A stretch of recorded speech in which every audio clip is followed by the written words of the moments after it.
page turners, and welcome back to the channel. I'm Matthew, the man with a hat who reads, and this is We Are the Light by Matthew Quick.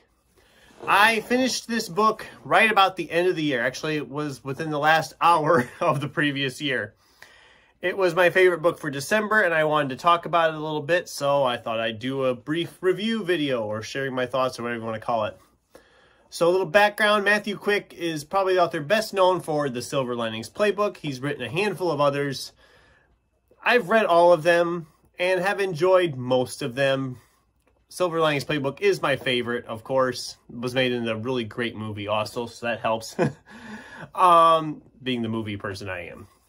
And it'd been a few years since had published one, so I was thinking, okay, that must be all we're going to get. And all of a sudden, we got We Are the Light, and I didn't know a lot going in, but I'm going to give you the brief plot points and just kind of give you an idea of what it's about. So, the novel is a short novel. It's only like 200. It's not very long. I don't remember exactly how long, but it's not very long. And it is essentially set up as each chapter is a letter from our main character writing to his therapist. The character has gone through a tragedy.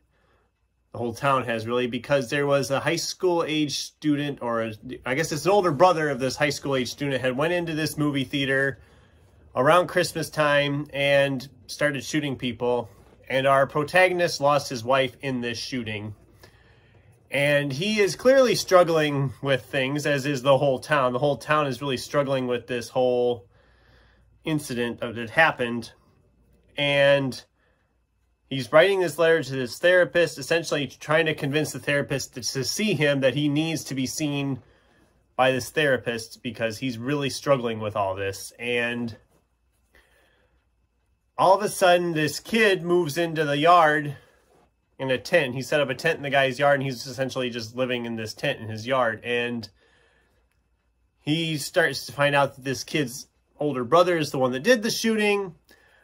He starts trying to help this kid, who is, of course, being shunned by the community because his brother did this horrible thing. So they're all like, well, he's not going to be any better than his brother was because it's his home life. His mother's terrible. Didn't raise her children properly. That's why this one did the shooting. So this guy isn't much better. And it's just, there's a lot of little layers. And it's all told, like I said, through these letters. And I'm not going to go any farther into the plot because I don't want to spoil anything. Some of what happens in the plot was a pleasant surprise for me. I really enjoyed it. But as it's told through these letters,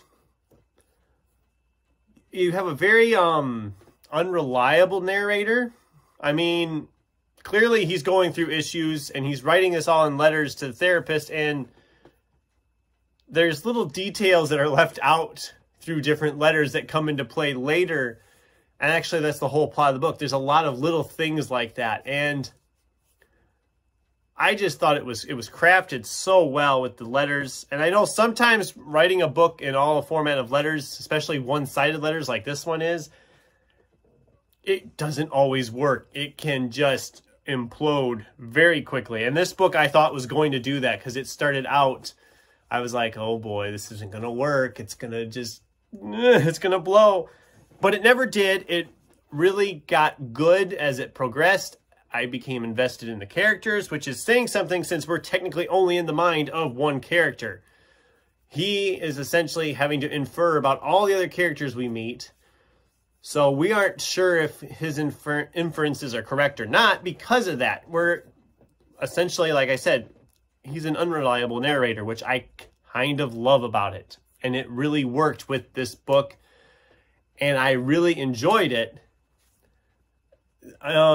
It does, like I said, it's a fairly quick read. I read it within like 2 or 3 days. I tagged down to the end of the year. And I would say it's like a contemporary type story. If you like stuff like that, you'd probably enjoy it. I hope you guys check it out. I thought it was fantastic. I did give it 4 stars, namely because, like I said, that beginning just kind of was a little bit rough, and I thought it wasn't going to work out. It fortunately did, so I gave it 4 stars. And that was my brief sharing of thoughts on Matthew Quick's We Are the Light.